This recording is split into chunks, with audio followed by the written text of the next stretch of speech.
Hello जी, अस्सलाम वालेकुम। तो जिस तरह के आपको पता है आज हमारे पास 25 जून 2024 है। तो मोस्ट प्रोबेबली आप ये वाली वीडियो देख रहे होंगे 27 को, क्योंकि मैंने प्रीमियर लगाया होगा 27 का, तो आप 27 को वीडियो देख रहे होंगे। तो इस वीडियो का मकसद ये है कि आपको मेटको फूड्स लिमिटेड के बारे में कुछ बताया जाए, और आपको इसमें कोई एक अपॉर्चुनिटी जो मुझे दिख रही है वो उसके बारे में आपको इन्फॉर्मेशन दी जाए। आगे आपने वो अपॉर्चुनिटी अवेल करनी है तो वो आपका पर्सनल डिसीजन है। ये वैसे मैंने वीडियो पुराना कल परसों बनाने का इरादा था, और तब से ही इसने 2% का गेन दे चुका है। तो वीडियो का मकसद ये है कि अगर ये हम मेटको फूड्स को देखें ना, तो मेटको फूड्स लिमिटेड पे मैंने आज तक कोई वीडियो बनाई, ठीक है। ये मैंने इसलिए बनाई है कि स्विंग ट्रेडिंग जो कर रहे होते हैं या फिर लोग, तो मुझे उसमें थोड़ी अपॉर्चुनिटी दिखी और मैं खुद इसमें एंटर होने लगा था, तो मैंने कहा कि चलो आपको भी बता दें, ठीक है। अब इसमें अपॉर्चुनिटी मुझे किस तरह दिखी, वो इस तरह दिख रही है मुझे कि 52 वीक रेंज जो है ना इसकी, एक साल से इसकी 52 वीक रेंज के आसपास ही फिर रहा है, ठीक है। मतलब ऊपर गया था, दोबारा नीचे टकरा के आ गया। द थिंग इज दैट कि अगर फाइनेंशियल में देखें तो ये कंपनी इतनी बुरी भी नहीं है। अगर हम ईपीएस इसकी ग्रोथ देखें तो 2020 टू 2023 में ये पॉजिटिव इसकी ईपीएस रही है, ठीक है। और food and personal care products बनाती है, ये इसकी सारी इन्फॉर्मेशन है हमारे पास, ठीक है। ये वैसे फंडामेंटल एनालिसिस नहीं कर रहा मैं, बट आपको जो मुझे दिख रहा है वो आपको मैं बता रहा हूँ, और जो मुझे अपॉर्चुनिटी दिख रही है वो, ठीक है। आल दो फंडामेंटली मुझे इतना अच्छा नहीं, मैं इन्वेस्टमेंट के लिए स्टॉक को रिकमेंड कभी भी नहीं करूंगा, किसी पी रेशो बहुत ज्यादा है, ठीक है।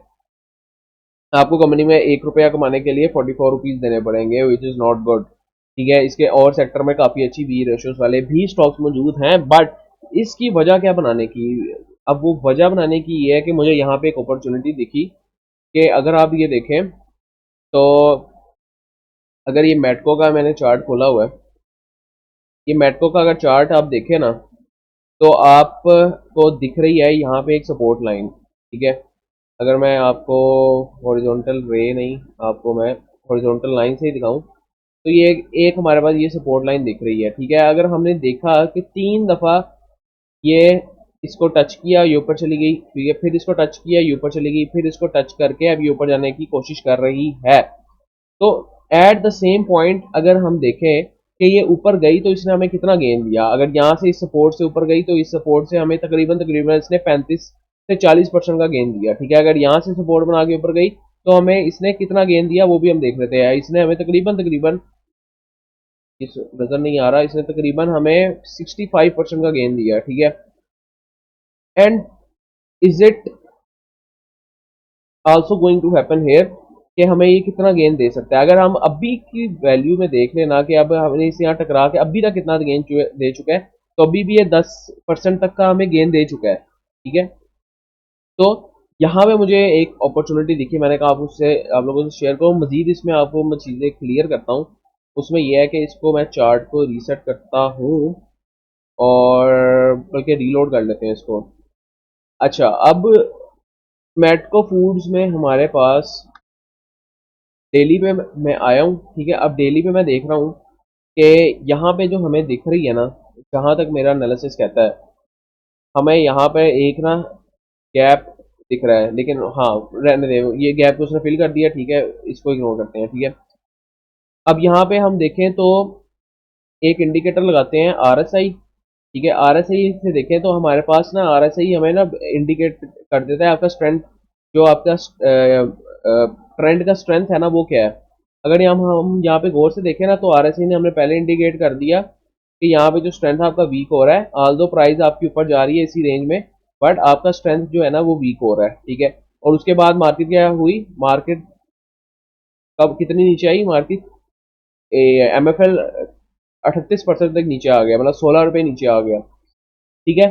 अब हमें जिस तरह के पता है कि ये एक अपनी पोटेंशियल जो उसके पास है, सपोर्ट के पास घूम रहा है, ठीक है। वो उसकी सपोर्ट ये है, ठीक है।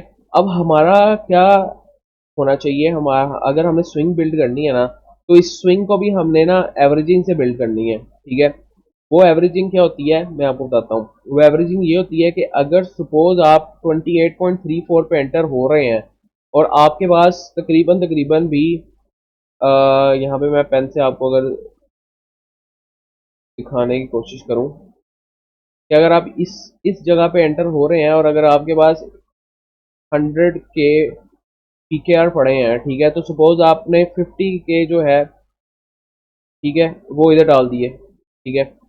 अब सीन ये है कि अगर सपोज ये दोबारा यहाँ पे सपोर्ट लेने आ जाता है, तो अब आप क्या करोगे कि आप ये 25.85 पे आप दोबारा 20,000 डाल दोगे, ठीक है। इन केस वो अपनी हिस्ट्री तोड़ देता है, मतलब कि हिस्ट्री इस सेंस में तोड़ देता है कि ये इस पॉइंट से नीचे 2022 के बाद नहीं गया, ठीक है। 2022 में वो भी सपोर्ट की है, एक जोन होता है सपोर्ट, वो उसको दोबारा रिटच करके ऊपर आया। इन केस वो हिस्ट्री अपनी तोड़ देता है और ये वाला काम हमारे साथ हो जाता है, ठीक है। मतलब कि 2018 को ये लॉन्च हुआ, ठीक है, और उसके बाद ये नीचे यहाँ तक गया 13 रुपये। तो अब 13 रुपये पे मैं क्या करूंगा, 13 रुपये पे मैं 1 लाख की क्वांटिटी और उठा लूंगा, ठीक है। तो अब हमारे पास ये होगा कि हमारे पास 1 लाख की क्वांटिटी उठाने से ना जो हमारी एवरेज प्राइस आएगी वहां पर बहुत कम आएगी, ठीक है। अब आपने ये करना है, मतलब मैं इस तरह करूंगा, आपको मैं सजेस्ट नहीं कर रहा, मैं आपको सिर्फ बता रहा हूँ कि मैं किस तरह एंट्री ले रहा हूँ, आपने उस तरह एंट्री लेनी है तो आप ले सकते हैं। अब मैं ये करूंगा कि मैं अपना सपोज सपोज मैंने 1 लाख डालना है, ठीक है। और हाँ, सबसे पहली बात यह है कि अगर आपने स्विंग्स स्विंग्स बिल्ड करनी है ना, तो आपने कभी भी अपने पोर्टफोलियो पूरे पोर्टफोलियो से नहीं करनी, ठीक है। अगर आप सपोज आपका 1 करोड़ का पोर्टफोलियो है ना, तब आपको मैं सजेस्ट करूंगा कि आप 1 लाख की स्विंग बिल्ड कर लें, ठीक है। मतलब आपने तकरीबन 1% से 5% के दरमियान दरमियान अपने पोर्टफोलियो का डाल सकते हैं इसमें, ठीक है, इससे ज़्यादा नहीं, क्योंकि क्योंकि अगर आप स्विंग्स बिल्ड कर रहे हैं तो ये आपके लिए रिस्की हो सकता है, ठीक है। अब मैं क्या करूंगा, अब सपोज मैंने यहाँ पे स्विंग बिल्ड करनी है, मैं क्या करूंगा, मैं ये 28.34 रुपये पे इसको उठाऊंगा, ठीक है। अब इन केस ये आता है नीचे तो मैं मजीद इसको एवरेज करूंगा, ठीक है। लेकिन अगर ये जाता है ऊपर तो कितना ऊपर जा सकता है वो मैं टारगेट्स पहले ही मार्क कर लूंगा। सबसे पहले ये मेरी इस कैंडल का हाई होगा, बट मतलब 38.70, और ये इस कैंडल का हाई, ठीक है। दूसरा क्या होगा मेरा, इस इसी कैंडल का, ये जहां से रजिस्ट करके दोबारा नीचे आया है 29.27, फिर मेरा क्या होगा टारगेट, फिर मेरा होगा इसका ऊपर हाई 30.26, और फिर मेरा आखिरी टारगेट मैं लूंगा, वो मैं लूंगा 31.64 का, ठीक है। और इसके बाद मैं मजीद अपने जो भी होगा यहाँ पे तक मैं बता देता हूँ आपको कितना गेन मिल सकता है यहाँ पे आपको, क्योंकि हम यहाँ 10% का गेन वैसे मिस कर चुके हैं तो हमारे शायद थोड़ा कम गेन मिले, ठीक है। तो यहाँ पे आपको 11% का और गेन मिल सकता है। अब आपने आवाज पे मेरी गौर करना है, मिल सकता है, आई एम नॉट कंफर्मिंग के मिलेगा, ठीक है, क्योंकि मार्केट प्रिडिक्टेबिलिटी पे चलती है, कुछ भी हो सकता है मार्केट में। क्योंकि मुझे यहाँ पे एक मूव दिखी, मैंने देखा यहाँ पे एक हैमर टाइप की कैंडल बनी, ठीक है, हैमर टाइप की कैंडल बन के अगर मैंने इस दिन आपके लिए ये ट्रेड अपलोड करनी थी, लेकिन पर्सनल रीजंस की वजह से मैं उस दिन वीडियो नहीं बना सका, तो मैंने आज में इसलिए आज भी हम अगर मैं उस दिन बनाते तो 3-4% के गेन में होते, ठीक है। अब मैंने कुछ एनालिसिस किया और मुझे लगा कि ये एक हमें यहाँ पे क्या कहते हैं हैमर कैंडल दिखी, ठीक है। इसके अलावा मैंने क्या देखा, मैं आपको अपना एनालिसिस के साथ साथ बता दूं ताकि आप लोग ये ना कहें स्पेकुलेशन कर रहे हैं, ठीक है। अच्छा, उसके बाद मैंने क्या देखा कि ये जो रिजेक्शन मिली यहाँ पे हमें डाइवर्जेंस मिलती होती है कि ये ट्रेंड कितना स्ट्रेंथ है कितना वीक है, वो हमें डाइवर्जेंस यहाँ पे कोई नहीं मिल रही, ठीक है। अगर डाइवर्जेंस होती तो किस तरह की होती कि आपका ये सपोज प्राइस ऊपर जा रही है और RSI नीचे आ रहा है, तो वो हमारे पास डाइवर्जेंस होती, ठीक है। अब हमारे पास क्या सीन है कि ये दो चीज़ें मैंने देखी, तीसरी चीज़ मैंने देखी कि जब भी ये स्टॉक मुझे ट्रायंगुलर की शक्ल देता है ना, तो ये बूस्ट अप कर देता है। वो किस तरह वो मैं अभी आपको दिखा देता हूँ, ठीक है। तीसरी मैंने चीज़ देखी कि अगर ये ट्रायंगुलर स्ट्रक्चर इस तरह बनाता है ना, ये एक ट्रायंगल इस तरह बनता है, ठीक है, तो ये क्या करता है, बूस्ट करता है। अब यहाँ पे देखो, यहाँ पे ट्रायंगल स्ट्रक्चर बनाया और यहाँ पे बूस्ट कर गया, ठीक है, तकरीबन 15% का गेन दिया, ठीक है। अगर इसको मैं शॉर्टर लेवल पे देखूँ, मजीद शॉर्टर लेवल पे देखूँ, तो ये एक ट्रायंगल स्ट्रक्चर यहाँ पे बना, ठीक है, और ये मार्केट कितनी, ये 6-7% बूस्ट की, ठीक है। इसी तरह आगे मैं शॉर्टर स्केल में भी देख सकता हूँ, ठीक है। अगर मैं यहाँ पे देखूँ, यहाँ पे भी अगर आप गौर से देखें कि ये जब ट्रायंगुलर स्ट्रक्चर बनता है तो मार्केट क्या करती है, शूट करती है।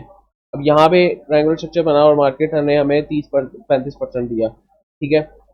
तो उसमें अब मुझे ये दिख रहा है कि हमारे पास यहाँ पे भी हमारे पास अच्छी गेंस हमें देखने को मिल सकते हैं, ठीक है। मजीद मैंने क्या देखा, मजीद मैंने देखा कि ये फंडामेंटली इतना अच्छा स्टॉक नहीं है, मैं इसमें स्विंग ही बिल्ड करूंगा, मैं इसको लॉन्ग टर्म के लिए होल्ड नहीं करूंगा, ठीक है। मजीद मैंने देखा कि इसमें जो है ना, अगर मैं यहाँ पे जाऊँ और यहाँ पे वॉल्यूम्स की देखूँ ना, तो वॉल्यूम्स जो है ना मेरे, अगर मैं यहाँ पे देखूँ तो कम कम लगना स्टार्ट हो गए थे। बट जैसे ही ये स्टॉक इस सपोर्ट के पास आया, वॉल्यूम्स की तादाद देखें, वॉल्यूम ज़्यादा लगना स्टार्ट हो गए, ठीक है। ये एक चीज़ देखी मैंने, ठीक है। मैं साथ साथ इसलिए बता रहा हूँ कि आप लोगों को भी पता चले कि एनालिसिस कैसे करते हैं। मैं उन लोगों की तरह नहीं हूँ कि अपने एनालिसिस के कोर्स बेचूँ आपको अभी फजूल में, ठीक है। इसके बाद मैंने देखा कि यहाँ पे हमारे पास वॉल्यूम्स इंक्रीज होना स्टार्ट हो गए, इसका मतलब लोगों का बाइंग सेलिंग में इंटरेस्ट ज़्यादा हुआ, ठीक है। इसके अलावा मैंने देखा कि ये जो अपनी वीकली रेंज की 52 वीक्स रेंज से ये पास पास घूम रहा है, इसका मतलब ये स्टॉक अभी हमें डिस्काउंट रेट्स में मिल रहा है, ठीक है। अच्छा, इसके अलावा हम इसकी ना वो भी चेक कर लेते हैं, प्राइस टू बुक रेशो भी चेक कर लेते हैं, ठीक है। अगर यहाँ हम एम एफ एल पे आए, विच सॉरी मेटको फूड्स लिमिटेड, तो हम यहाँ पे इसकी प्राइस टू बुक रेशो भी चेक कर लेते हैं, 1 से नीचे होनी चाहिए, ठीक है। अब हम यहाँ पे देखा हमने, इसकी प्राइस टू बुक रेशो भी ना 1 से नीचे है, ठीक है। और जीरो के पास पास है, मतलब 0.5 से भी नीचे है, जिसका मतलब कि ये हमारे पास अपनी जो बुक वैल्यू है उसकी 60 रुपये बुक वैल्यू है, उससे नीचे मिल रहा है, ठीक है। 2800 रुपये में मिल रहा है, तो इसका मतलब ये अभी भी इसमें पोटेंशियल है कि ऊपर जा सकता है, ठीक है। तो ये एक चीज़ मैंने देख ली। अच्छा, उसके बाद अब मेरी स्ट्रेटजी क्या होगी, मैं अपनी स्ट्रेटजी बता देता हूँ। मेरी स्ट्रेटजी, मैं इसको रीसेट कर लूँ चार्ट को, रिमूव ऑल स्टडीज, क्लिक हो रहा। चले खैर, मैं इसको रीसेट करके आपको बता देता हूँ मेरी स्ट्रेटजी क्या होगी। अच्छा, मेरी स्ट्रेटजी ये होगी कि मैं यहाँ पे एंटर करूँगा, ठीक है, कल, ठीक है। अच्छा, मजीद एक चीज़ मैंने क्या देखी वो भी मैं आपको बता देता हूँ कि KSE 100 इंडेक्स जो है वो आज 2 दिन से हमारे पास डाउन में है, ठीक है। मतलब एक दिन और 2 दिन, लेकिन ये स्टॉक फिर भी हमारे पास उस 2 दिनों में भी 6-7% का गेन दे चुका है, ठीक है। अगर एग्जैक्ट यहाँ से देखें तो हमारे पास कितना परसेंट का गेन है, हमारे पास 7 से 8% के दरमियान गेन दे चुका है ये स्टॉक, हालांकि मार्केट हमारे पास गिर रही है, ठीक है। तो ये भी एक चीज़ मैंने देखी थी। अच्छा, अब सीन ये है कि मैं यहाँ पे एंटर करूंगा, ठीक है। और पिछले टारगेट्स जो हैं वो मैंने जो आपको दिखाए थे, मैं वहाँ के टारगेट्स रखूंगा, ठीक है। इन केस मेरे टारगेट्स अचीव होते हैं तो मैं अपना सारा माल लेके बाहर आ जाऊंगा, ठीक है। और मैम मेरी स्ट्रेटजी क्या होगी, मैं क्या करूंगा कि यहाँ तक मुझे कितना गेन बनता है, यहाँ तक तकरीबन मुझे जो गेन बनता है ना वो तकरीबन 1.74% बनता है, ठीक है। यहाँ पे मैं अपना 20% माल निकाल दूंगा, ठीक है। उसके बाद मैं क्या करूंगा, उसके बाद मैं अगली कैंडल्स का वेट करूंगा कि इधर भी हमारा वो पहुंचे, ठीक है। आगे मैं क्या करूंगा, आगे करूंगा कि इस तक का वेट करूंगा, 3.44% मुझे यहाँ पे मिल जाएगा, मैं 20% अपना और निकाल लूंगा, ठीक है। अब मैं क्या करूंगा, अगले पॉइंट ये 29.77, यहाँ पे मुझे 5% का गेन मिलेगा, ठीक है। तो मैं यहाँ पे अपनी क्या निकाल लूंगा, 50% अपनी निकाल लूंगा, मतलब 50 इधर निकाली, 20 इधर निकाली, 20 इधर निकाली, ठीक है। 50, 60, 70, 80, 90 मैं निकाल चुका हूँ, ठीक है। और लास्ट जो है ना, लास्ट मैं इधर का टारगेट रखूंगा और यहाँ से कैलकुलेट कर लेते हैं वहां पे मेरा कितना बनेगा, ठीक है। तो तकरीबन 7-8% मेरा यहाँ पे बनेगा, तो अपनी बाकी की 10% भी मैं निकाल लूंगा, ठीक है। ये तो है एक आइडियल सिनेरियो कि आइडियल सिनेरियो में मेरे पास क्या होगा। बट अगर इन केस मार्केट का किसी को पता नहीं, मार्केट अगर नीचे चली जाती है, ठीक है, इन केस मार्केट अगर नीचे चली जाती है तो मैं क्या करूंगा, जहाँ पे अगर जाती है, ठीक है, तो मैं क्या करूंगा, मैं हर 10% पे लॉट उठाऊंगा, ठीक है, हर 10% पे माल उठाऊंगा, ठीक है। अगर मार्केट अभी यहाँ पे है ना, तो ये 10% गिरती है, तो तकरीबन तकरीबन आपकी गिरती है यहाँ पर, तकरीबन आपकी गिरती है -2.58, मतलब कि आपकी 25.51 पे गिरती है, ठीक है। 25.51 पे अगर आया तो मैं इसमें अपनी क्वांटिटी को इंक्रीज कर दूंगा, मतलब अगर मैंने यहाँ पे 50,000 डाला ना, मैं यहाँ पे नीचे लाख डाल दूंगा, ठीक है। अब क्या होगा कि अब मेरी क्वांटिटी जो है ना वो इन दोनों की, एक ये प्राइस जिसमें खरीदा है और एक ये प्राइस 25 पॉइंट समथिंग, उसकी एवरेज बन जाएगी, ठीक है। तो अब मेरा, मुझे प्रॉफिट कब से होना स्टार्ट हो जाएगा, जब उस एवरेज के बीच में कहीं प्राइस आएगी, मतलब 26.85 या 27 तक जब आएगी तो मेरा प्रॉफिट बनना स्टार्ट हो जाएगा। अब वो वेट नहीं करेगा 28.34 का, ठीक है। तो ये होती है एवरेजिंग। अब मैं ये करूंगा, ठीक है, क्योंकि मैंने स्टॉक में इन्वेस्ट नहीं करना, मैंने सिर्फ स्विंग्स बिल्ड करनी है, तो मैं अपना पोर्टफोलियो का 1 से 5% का अपना पोर्टफोलियो साइड पे रखूंगा, सिर्फ एवरेजिंग और ये करने के लिए, डीसीए, और ये करने के लिए, अ, इसमें पैसे मजीद डालने के लिए और बुक करने के लिए प्रॉफिट्स, ठीक है। तो ये एक वीडियो थी जो मुझे थोड़ा सा लग रहा था कि आप लोगों को बताऊं कि मैं क्या करना चाह रहा हूँ। और अगर तो आप लोग फॉलो करना चाहते हैं तो बिस्मिल्लाह फॉलो कीजिए, but at your own risk, because मैं हमेशा अपने चैनल में कहता हूँ कि मैं एक इन्वेस्टर हूँ और मैं लॉन्ग टर्म के लिए इन्वेस्ट करता हूँ, कभी कभी स्विंग्स खेलता हूँ। तो इस स्विंग में मैं एंटर होने लगा था, इसलिए मैंने आपको बता दिया, ठीक है। तो हो भी सकता है कि ये इस रेजिस्टेंस लेवल से दोबारा नीचे चला जाए, तो इसमें रिस्क तो है ही, ठीक है। तो नेक्स्ट टाइम के लिए भाई को इजाजत दीजिए। अगर आप लोगों को कंटेंट पसंद आ रहा है तो मस्ट सब्सक्राइब, शेयर, लाइक, और अपने प्रॉफिट में से सदका निकाला करें, से आपके रिस्क में बरकत बनेगी, ठीक है।